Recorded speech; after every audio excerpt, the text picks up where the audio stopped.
우리는 두 주에 걸쳐서 직분에 대한 말씀을 보았습니다. 그냥 직분이 아니고 화해의 직분입니다. 하나님과 우리 사이에 죄로 말미암아 우리가 하나님께 갈 수 없었지만 예수님께서 죽으심으로 화목의 직분을 감당함으로 우리는 이제 하나님 앞에 나아갈 수 있다고 했습니다. 그리고 우리가 하나님과 화목하게 되었으므로 바울 자신뿐만 아니라 우리 모두가 화목의 직분을 가졌다고 말씀하고 있습니다. 우리 모두는 예수 그리스도를 통해서 직분을 받았습니다.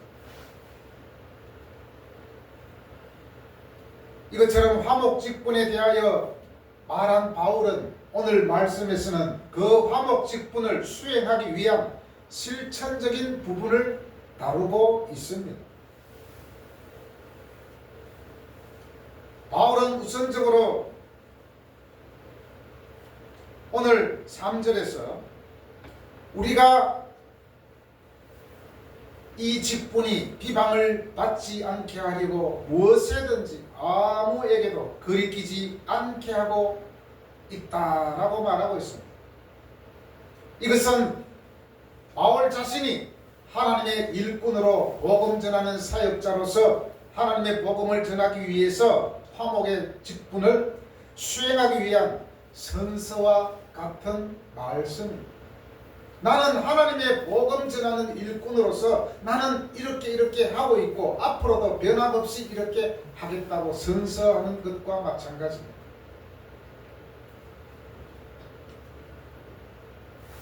지난번에도 말씀드렸지만 여기서 직분은 봉사의 의미, 섬김의 의미, 사역의 의미가 있습니다. 그런데 이 직분이 비방을 받지 않으려고 그렇게 애를 쓰고 거리낌이 없게 한다라고 바울은 말하고 있습니다. 무엇이든지 아무에게도 거리끼지 않게 하고, 왜 무엇이든지 아무에게도 거리끼지 않게 해야 됩니까? 비방을 받지 않으려고. 여기서 비방을 받지 않는다는 것은 걸림돌이 되지 않기 위한 것을 말합니다. 그리고 걸림의 원인을 말합니다. 공격의 원인, 비방을 받지 않게 하려고 걸림의 원인이 되지 않게 하기 위해서, 공격의 빌미를 제공하지 않기 위해서 바울은 모든 것에 있어서 거리끼지 않게 했다라고 말씀하고 있습니다. 거리끼지 않게 하고 라는 것은 흠잡히지 않게 하고입니다. 다시 말하면 복음이 흠없이 빛나도록 모든 잠재적인 장애물을 제거하는 것이라고 말씀드릴 수가 있습니다. 여러분, 내 한 사람이 크리스찬 한 사람의 잘못으로 복음이 막힌다면 얼마나 비참한 이야기입니다. 요즘도 마찬가지겠지만 오래전부터 항상 우리 한국 사회에 문제가 생겼을 때 그 사람의 종교를 보면 교회 다니는 사람들이 많이 있습니다. 정치인들 중에도 많이 있습니다. 뇌물 먹고 여러 가지 범죄한 내용들이 뉴스에 나올 때 찾아보면 교회 다니는 사람이라는 거죠. 옛날에도 엄청난 사회에 이슈가 됐던 적이 있었는데 알고 봤더니 크리스찬이었어요. 물론 개인 한 사람의 잘못으로, 개인 한 사람의 일탈로 우리는 볼 수 있지만, 그럼에도 불구하고 교회는 사실 잘 봐야 돼요. 내 한 사람이 문제가 아니라 내가 죄를 지음으로 말미암아 모든 교회들이, 하나님의 공동체가 어려움을 겪게 된다는 것입니다. 결국에는 하나님의 영광을 가리게 되고 예수 믿는 사람이 왜 저래? 이렇게 하게 된다는 것입니다. 물론 교회 교회가 워낙 많다 보니까 여러 가지 일들이 많은데 일부러 자기 사업 확장을 위해서 교회에 나오는 사람도 있고 정치적 목적으로 교회에 나오는 사람도 있다는 것입니다.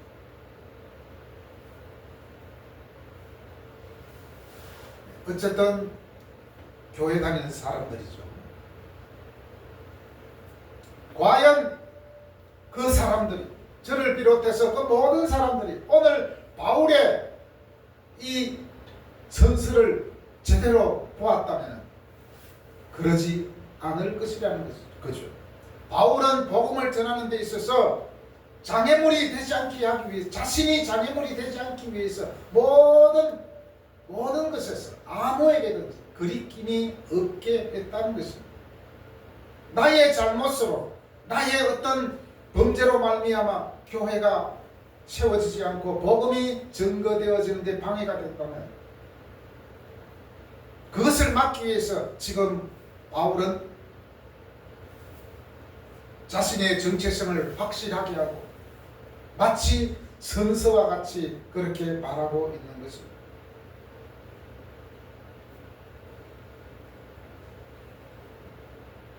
직분에 이어서 또 4절에서 일꾼이라는 단어가 나옵니다. 일꾼이나 직분이나 사실 비슷비슷한 말입니다.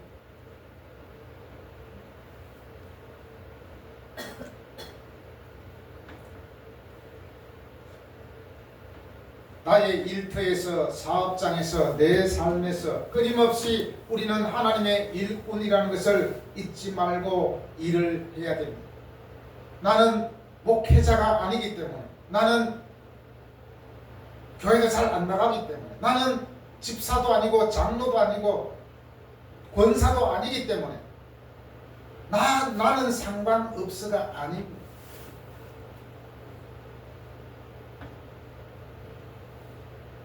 교회는 성경에서는 계속해서 하나라고 말하고 있습니다.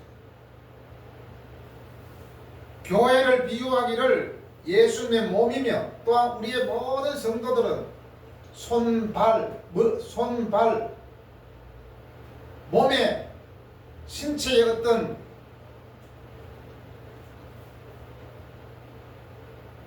신체의 한 부분이라고 그렇게 말하고 있습니다. 그렇다면 손가락이 하나 잘못된다든지 새끼손가락이 다친다든지 새끼발가락이 다친다든지 하면 온몸에 영향이 있는 거죠. 그것처럼 교회 한 사람이 잘못되어질 때 우리 교회뿐만 아니라 모든 한국에 흩어져 있는 교인들 그리고 전 세계에 흩어져 있는 하나님의 교회에 다니는 성도들 모두에게 영향이 미친다는 것입니다. 알게 모르게.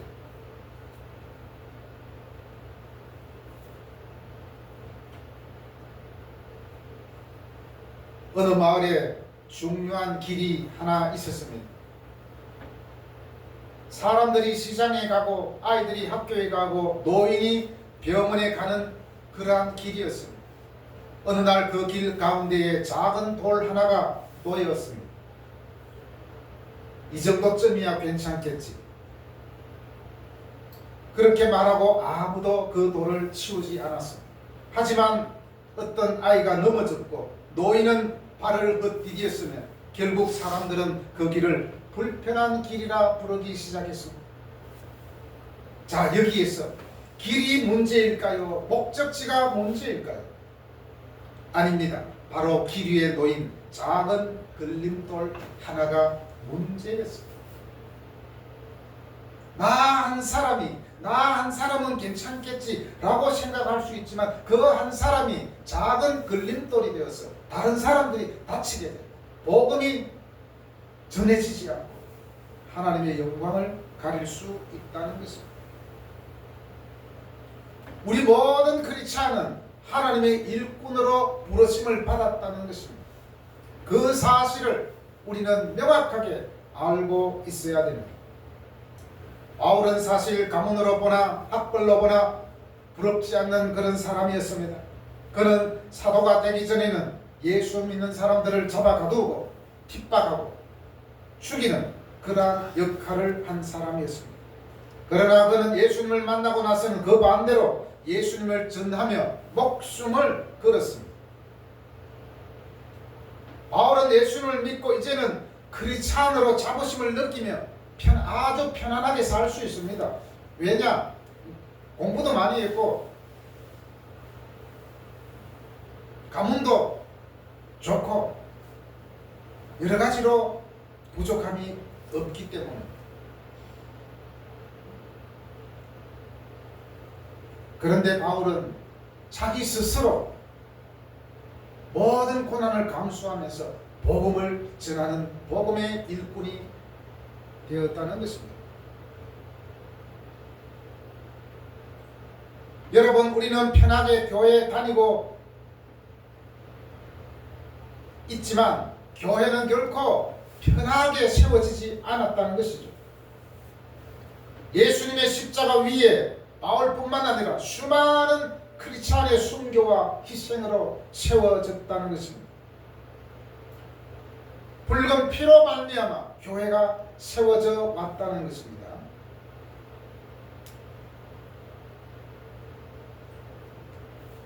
사절에 나오는 일꾼은 성경 원어로 디아코노스라고 합니다. 이 디아코노스라는 말은 심부름을 나가는 사람처럼 먼지를 일으키다 라는 의미가 있더라고요. 심부름을 나가는 사람처럼 먼지를 일으키다. 그만큼 적극적으로 순종하는 뜻이죠. 만약에 주인이 심부름을 시켰는데 느릿느릿하게 또 순종하지 않고 게으름을 피운다면 당장 쫓겨나든지 혼쭐이 나겠죠. 일꾼은 바로 먼지를 일으키면서 즉각적으로 빨리빨리 움직이는 그런 직분입니다. 일꾼은 대충대충 일하고 땡땡이 다 쳐가며 일하는 사람이 아니라는 거죠. 자, 여기서 일꾼이라고 했는데 꾼이라는 것은 아주 그 일에 몰입한다는 것이 아니겠습니까? 요즘 우리말로 하면 마니아죠. 마니아는 어떤 일에 집중하여 몰입하는 것을 마니아라고 합니다.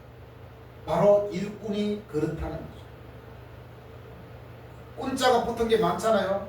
노름꾼, 장사꾼 여러 가지가 있습니다. 지게꾼도 있고, 지게꾼 그러면 지게를 잘 지는 사람이죠. 노름꾼은 노름을 아주 기가 막히게 잘하는 사람, 장사꾼은 장사를 아주 잘하는 사람.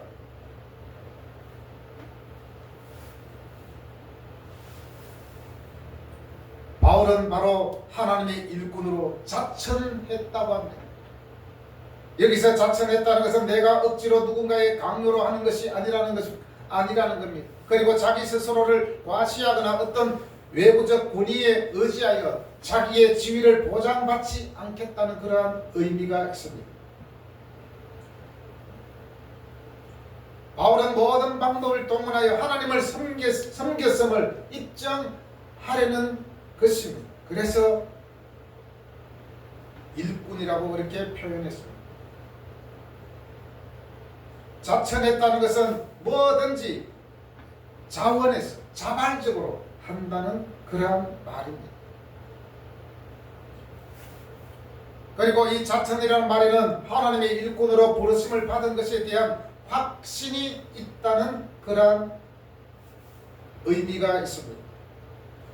이것은 바로 정체성과도 같습니다. 나는 하나님의 일꾼이다. 자신의 정체성.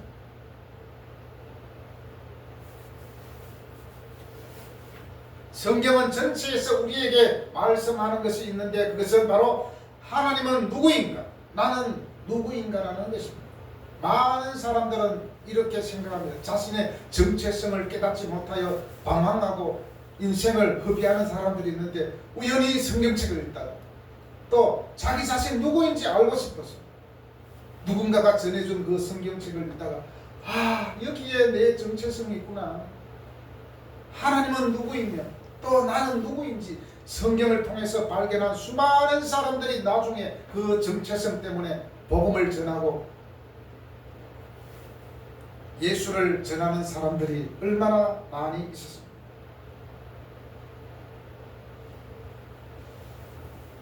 나는 일꾼으로 부르심을 받았다는 이 정체성이 확실할 때 우리의 신앙과 인격이 성장할 수 있습니다.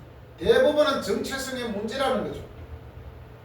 정체성을 잃어버리고 정체성이 희미하기 때문에 예수 믿고도 도둑질하고 서류 조작하고 갑질하고 나쁜 짓 다 하지 않습니까? 바로 정체성의 문제. 정체성이 확실하기 때문에 바울은 4절에서 쭉 보면은 고난에 대해서 얘기하고 있는데, 정체성이 불확실하기 때문에 예수 믿으면 돈도 잘 벌고 출세도 하고 세상에서 떵떵거리며 그렇게 사는 것이 예수 믿는 맛이야라고 말할 수 있습니다. 정체성을 잃어버렸을 때. 그런데 성경에 보니까 바울은 예수를 너무너무 잘 믿는데 온갖 고난을 혼자 다 받은 것 같아요.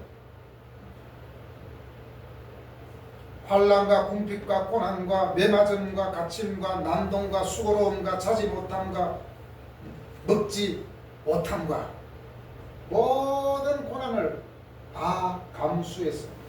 왜냐? 자신의 정체성을 확실하게 알고 있었기 때문에.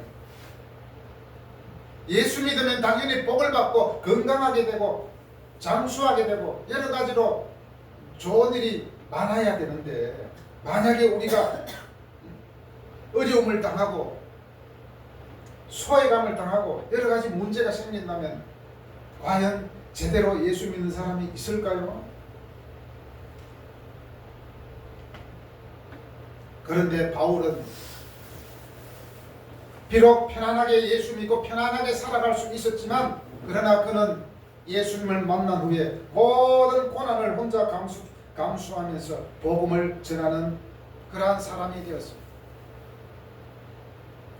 바울이 이렇게 고난을 받으면서도 복음을 전할 수 있었던 이유가 무엇입니까? 바로 예수 그리스도가 생명이기 때문입니다. 영원한 생명을 발견하고 영원한 생명을 가졌기 때문입니다. 이것이야말로 진정한 삶의 가치인 줄 알았기 때문입니다. 사실 우리가 살아가는 것은 가치관 싸움입니다. 어떤 가치관을 갖고 있느냐에 따라서 그 사람의 여러 가지 삶의 방향이 다를 수가 있겠죠. 나의 가치관은 돈으로 결정된다. 그러면 어떤 방법을 사용해서든지 돈을 긁어모읍니다. 여기에는 법도 도덕도 필요 없어요. 돈만 모으면 돼. 그것이 나의 힘이고 그것이 나의 인생의 목적이라고 생각한다면 바로 가치관의 싸움. 그래서 어떤 사람들은 이렇게 말합니다. 내가 사회에 영향을 미치려면, 또 좋은 일을 많이 하려면 돈이 있어야 된다. 그래서 부자가 되어야 된다 라고 생각하는 사람들이 많습니다. 그런데 그렇지 않다는 것이죠. 성경의 원리는 그렇지 않다는 거죠. 부자가 아니어도 얼마든지 사회적 영향력을 미칠 수 있습니다. 선한 영향력을 미칠 수 있다는 것이 바로 교회의 원리이며 성경의 원리라는 것입니다. 오늘 말씀의 4절 5절은 조금 전에도 제가 언급해드렸지만 4절 5절은 외적인 고통을 말하는 것이 바로 바울이 당한 역경의 목록입니다.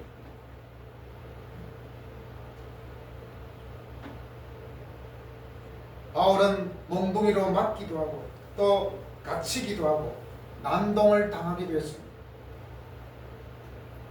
바울뿐만 아니라 예수 믿는 사람들이 복음을 전할 때 핍박을 많이 받았잖아요. 복음 못 전하게 사람들이 난동을 피우고 몽둥이로 두들겨 패가지고 다른 데 가둬놓기도 하고, 그리고 수고로움과 자지 못함과 먹지 못하는 그러한 일들이 계속해서 있었습니다. 4절 5절은 바로 선교 사역에서 직면하는 통상적인 그런 고난이라고 할 수 있습니다.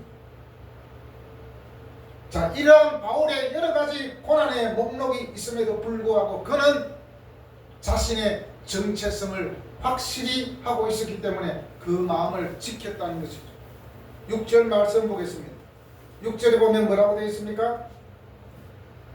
깨끗함과 지식과 오래 참음과 자비함과 성령의 감화와 거짓이 없는 사랑과, 여러 가지 외적인 고통이 있었지만 깨끗함과 지식과 오래 참음과 자비함과 성령의 감화와 거짓 없는 사랑으로 복음을 전했다는 것입니다. 여기 보면 깨끗함이라 그랬는데 깨끗함은 순결로 의미할 수 있습니다. 순결입니다. 깨끗함은 자기 이익과 인정받으려는 욕구, 정치적 계산이 섞이지 않는 상태를 말합니다. 얼마나 많은 사람들이 세상에 변질이 되어가지고 자기 자리를 이용하여 돈을 착복하게 되고 여러 가지 도덕적으로 좋지 않은 일들을 하는 경우가 얼마나 많이 있습니다.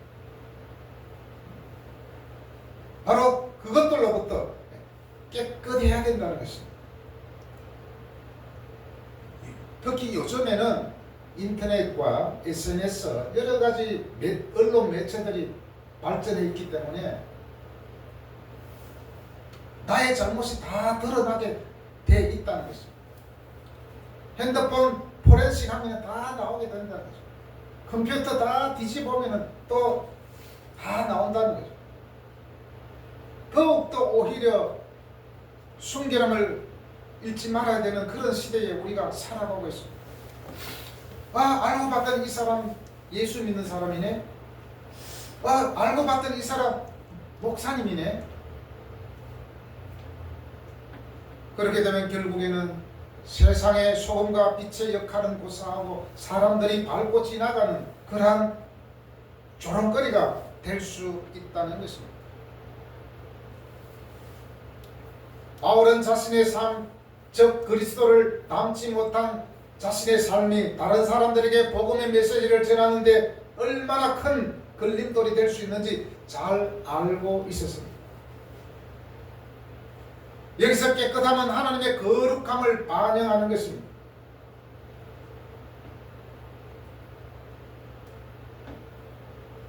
이 깨끗함은 나뉘지 않고 더럽혀지지 않는 마음입니다. 여기에는 속임수와 육신의 욕심에서 벗어난 도덕적, 영적 명료함을 가리킵니다. 우리 예수 믿는 사람은 법적으로는 문제가 없다 할지라도 신앙의 양심으로 도덕법에 의해서 문제가 된다면 하지 말아야 됩니다.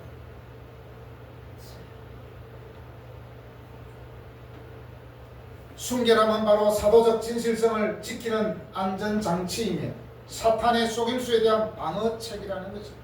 우리가 깨끗해야 된다는 것은 사탄의 속임수에 대한 방어책이라는 것입니다. 안전장치입니다. 그래서 고린도후서 11장 3절에서 바울은 또 계속해서 우리에게 언급합니다.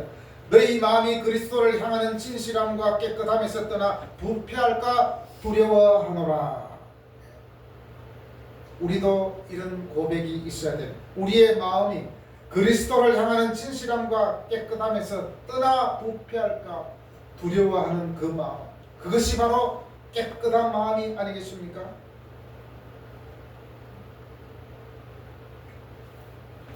바울은 계속해서 말합니다. 그러므로 형제들아 내가 하나님의 모든 자비하심으로 너희를 권하노니 너희 몸을 하나님이 기뻐하시는 거룩한 산제물로 드리라. 이는 너희가 드릴 영적 예배니라. 하나님이 기뻐하는 몸으로 거룩한 산제물로 드리라는 것은 바로 깨끗하게 하나님께 드리라는 것입니다. 만약에 어떤 사람이 사기쳐가지고 교회에다 헌금을 10,000만 원 했다. 그런 돈은 기뻐하지 않는 것이죠.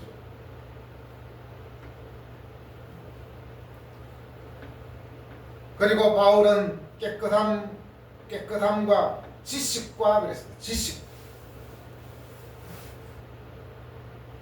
여기서 지식은 단순한 정보가 아니라 복음에 대한 정보를 말합니다. 하나님 말씀에 대한 지식. 우리가 어려움을 당하고 우리가 여러 가지 일이 잘 안 되고 꼬일 때 어떻게 해야 됩니까? 점집에 가서 점을 봐야 됩니까?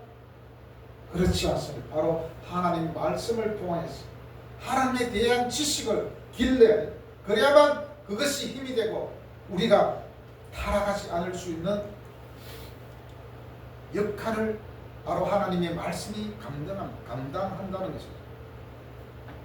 그리고 바울은 모든 고난에도 오래 참았다고 그랬습니다. 오래 참는다는 것은 인내를 말합니다. 이 오래 참음은 하나님을 중심으로 하는 절제를 말합니다.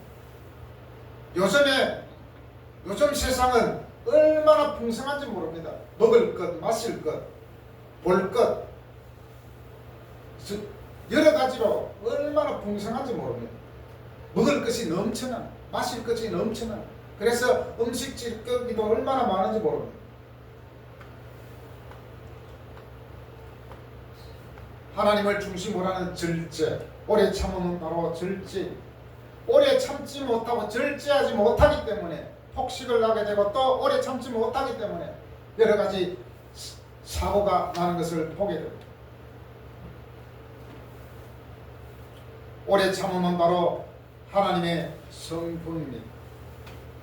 하나님의 성품인 이 오래 참음이 있었기 때문에 우리는 구원받은 존재가 되었습니다. 사실 우리가 이렇게 살 수 있는 것은 많은 사람들의 인내에 의해서 지금까지 살고 있다고 생각하면 됩니다. 부모의 인내, 또 주변 교사들의 인내, 주변 모든 이들의 인내가 있었기 때문에 우리는 지금까지 살아가고 있습니다. 엄마 아빠가 만약에 금방 태어나네, 아유 말도 안 듣네, 왜 자꾸 울어하고 만약에 발로 밟았다 그랬어요. 벌써 죽었어요. 만약에 그러지 않아야 되겠지만 교사들이 만약에 어린아이 말 안 듣는다고 폭력을 휘두르고 야구방망이로 때린다고 했을 때 어떻게 되겠습니까? 수많은 사람들이 오래 아유 언젠가는 제 인간이 되겠지, 아유 언젠가는 좀 잘 되겠지 하고 계속 참아주는 거예요. 그것처럼 하나님이 우리들을 오랫동안 참아주셨기 때문에 우리는 구원받는 존재가 되었습니다. 그런데 이 오래 참음을 잃어버리고 인내심을 잃어버릴 때 어떻게 됩니까? 불안하고 초조해집니다. 불안하고 초조해지니까 화를 씻게 됩니다.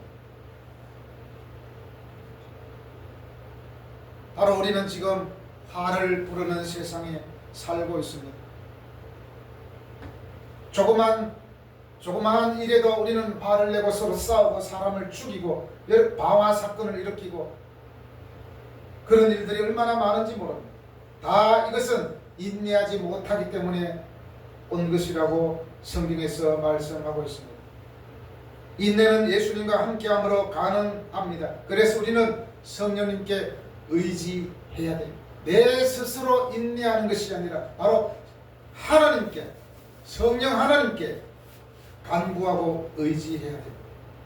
요한복음 15장 5절에서 말씀합니다. 나는 포도나무여 너희는 가지라. 그가 내 안에 내가 그 안에 거하면 사람이 열매를 많이 맺나니 나를 떠나서는 너희가 아무것도 할 수 없으니라. 예수님을 떠나서는 우리가 아무것도 할 수 없다는 것입니다. 우리의 성품과 우리의 인격과 이 모든 것은 바로 하나님께서 함께 하실 수 있습니다. 성령 하나님께서 함께 할 때에 우리는 하나님의 성품을 닮아갈 수 있습니다. 그리고 바울은 자비함과 거짓없는 사랑으로 많은 사람들에게 거리낌이 없게 하려고 그렇게 삶을 살아갔습니다.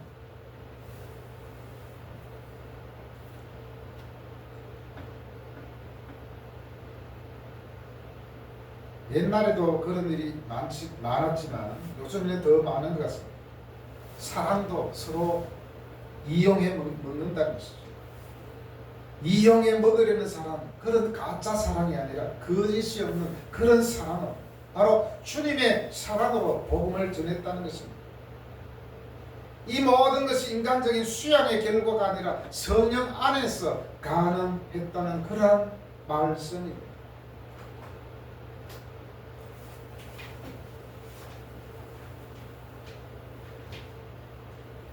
이제 7절 말씀 보겠습니다. 이 모든 것이 가능했던 것, 모든 고난을 이길 수 있었던 이유가 또 나옵니다. 진리의 말씀과 하나님의 능력으로 의의 무기를 좌우에 가지고, 여기서 좌우에 가지고라는 것은 오른쪽 왼쪽에 왼손에 가졌다는 것입니다. 어떤 무기를 가졌습니까? 오른손의 무기는 악과의 싸움에서 공격적인 성령의 검을 말합니다. 에베소서 6장 17절에 보면 구원의 투구와 성령의 검, 곧 하나님의 말씀을 가지라, 그렇게 말씀하고 있습니다. 그리고 왼손에는 방어를 하는 방패를 가진 것을 말합니다. 성경에서는 바로 이것을 믿음의 방패라고 하죠. 이 믿음의 방패는 악인의 불화살로부터 우리를 지켜주는 역할을 합니다. 에베소서 6장 16절에서 말씀합니다. 모든 것 위에 믿음의 방패를 가지고 이로써 능히 악한 자의 모든 불화살을 소멸하고, 믿음의 방패를 또한 가져야 한다고 말씀하고 있습니다. 요한계시록 3장 11절에서 말합니다. 내가 속히 오리니 네가 가진 것을 굳게 잡아 아무도 내 면류관을 빼앗지 못하게 하라. 바로 이 말씀은 하나님이 주신 생명을 빼앗기지 않게 하라는 것이죠. 왼손에는 믿음의 방패, 오른손에는 성령의 검, 바로 하나님의 말씀을 가지라고 그렇게 우리에게 말씀해 주고 있습니다. 그러할 때에 우리는 우리의 믿음을 지키며 신앙을 지키며 복음의 일꾼으로서 살아갈 수 있다는 거죠. 그리고 이제 마지막으로 8절 말씀을 보겠습니다. 8절에서 뭐라고 말씀합니까? 영광과 욕됨으로 하나님의 일은 언제나 영광과 욕됨으로, 하나님의 일은 언제나 영광과 욕됨을 동시에 통과. 우리가 정말 하나님의 일꾼으로서 살아갈 때에 때로는 칭찬도 받기도 하고 욕을 얻어먹기도 하고, 분명히 나는 정말 하나님의 말씀에 부끄럽지 않게 살았지만 때로는 어차피 세상 사람들은 예수 믿는 사람을 꺼려할 수 있기 때문에, 꺼려하기 때문에 때로는 칭찬하기도 하고 때로는 욕먹기도 하고, 그렇지만 끝까지 우리는 복음의 일꾼으로서, 하나님의 일꾼으로서 자신의 정체성을 잃지 않고 살아갈 때에 하나님께서 함께 하실 줄로 믿습니다.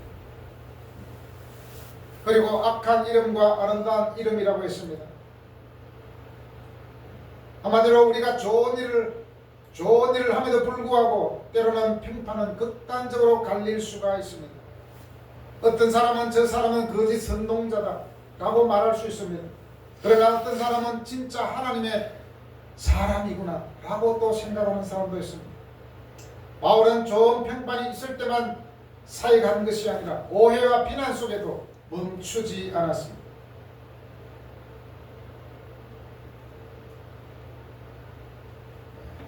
성경에서는 진리의 길은 좁고 험하다고 말하고 있습니다.